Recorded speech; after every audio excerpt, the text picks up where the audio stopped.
Well, hello there, my sinister little seamstresses, and welcome back to 31 Films of Halloween. I gotta stop doing that. Day 21. Y'all, this post is old enough to gamble. And I know you're gambling too. When you subscribe to my YouTube channel at Another Scream Queen 76. Miss Queen. All right, y'all, I got something a little offbeat and quirky for you today. I will be talking about the film from 2002 called May. Pardon the glare. It is an independent film directed by Lucky McKee, who also wrote the screenplay. I believe this is his second feature film. And the movie didn't do too well in the theaters when it was released, but it did gain a lot of critical praise, and it's sort of gone on to be like a cult film in independent terms in the horror community. But May stars Angela Bettis as the title character, and Angela Bettis is a bit of a independent horror film darling. She's had some minor roles in some bigger feature films, but most of her filmography is in horror, and she also appeared in the TV remake of Carrie. I mean, Angela Bettis is she's a good actress, but it is not the Sissy Spacek version. But if you're bored one day, check it out. I'm sure it's on YouTube or Tubi or somewhere streaming. And we also have in the cast Jeremy Sisto. This man is scrumptious. I have had a crush on him ever since I saw this movie. That big old mop of curly dark hair.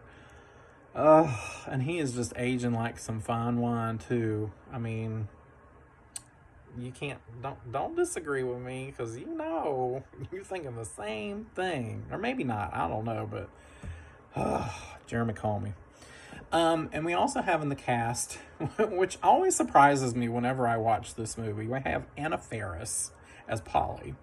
And of course, we know Anna Faris has been in lots of things. She had her own TV show. She's been in many films, many comedies, and she's been in the satire slapstick horror parodies Scary Movie. But this movie, even though her character is this kind of goofy,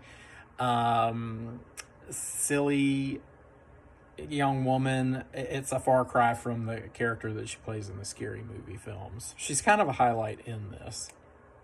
Anyway, May, poor May. Homegirl cannot keep friends, I swear to God.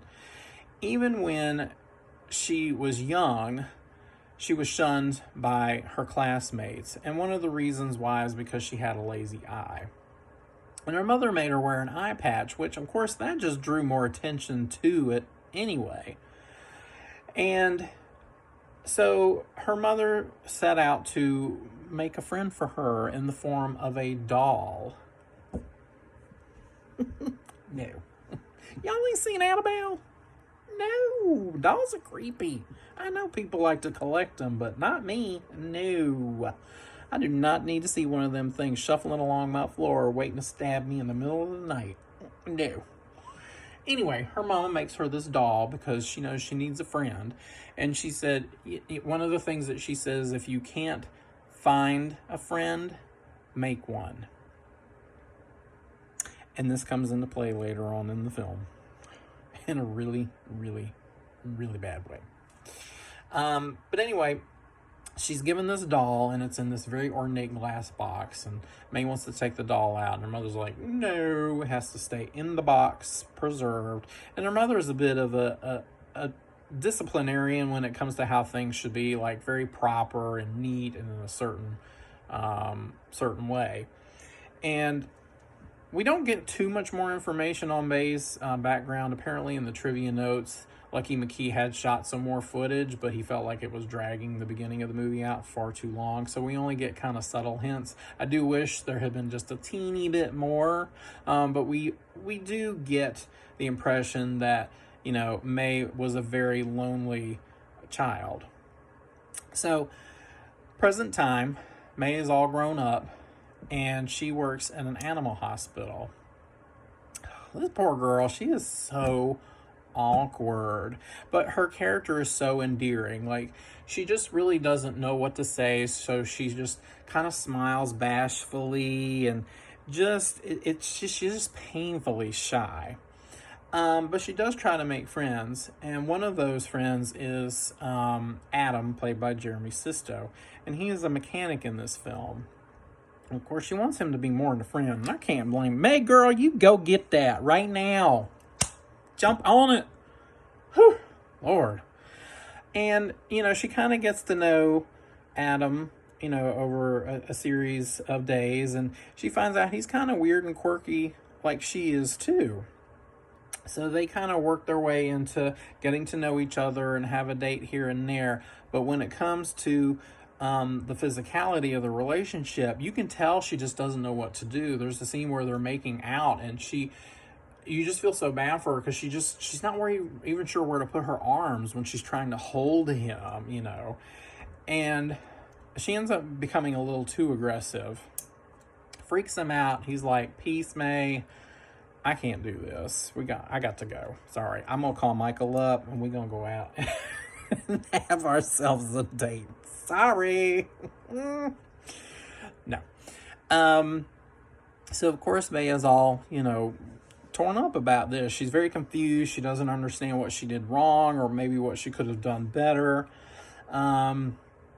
And then we have Polly, who is the secretary at the animal hospital. And Polly, she don't know left from right. Girl is so ditzy. I swear to God. I don't even know how she got this job. She's like dressed for work in this like cocktail dress and heels at an animal hospital.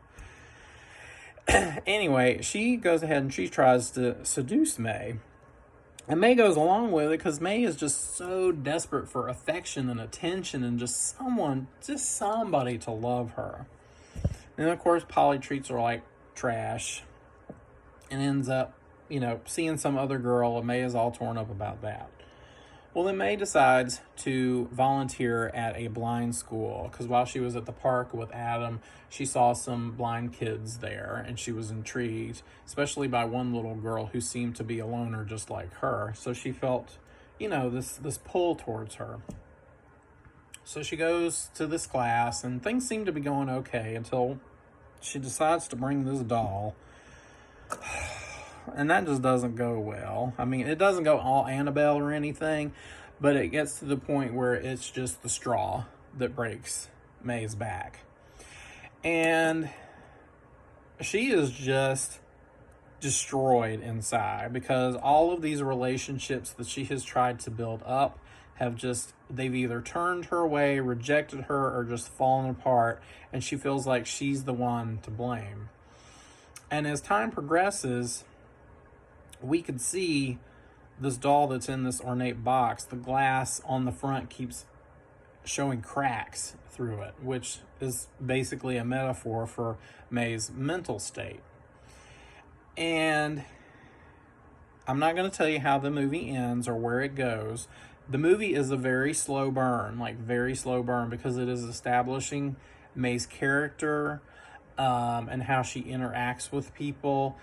And as I said, the characters are very well drawn. They're very vivid, but the movie is, on one hand, it's very quirky and offbeat, but then it's very startling and unsettling at the same time, because even though May is sort of the antagonist and protagonist in this film, and what she does, of course, is just awful, but at the same time, you just cannot feel bad for her. And it is a very sad ending, I will say that, but it's such a well done film that I can't help recommending it. I don't recommend getting a doll unless you want some problems where you might need to call in the Warrens and get rid of that nonsense. So with all that being said, I will give May 3 3/4 pumpkins. I want to give it 4, but I wish we had a little bit more background into May's childhood, so we could have established her character just a little bit more. And as I said, it is there's a lot of character development until we get to the end, and then it's just like balls to the wall, crazy. It's pretty gruesome towards the end, so just be warned. But yeah, 3 3/4 pumpkins. Definitely check it out. And until next time, if you need to get yourself a friend, get yourself a kitty. Look at this little face. Look at that face. This is the only friend you need. Right, bud?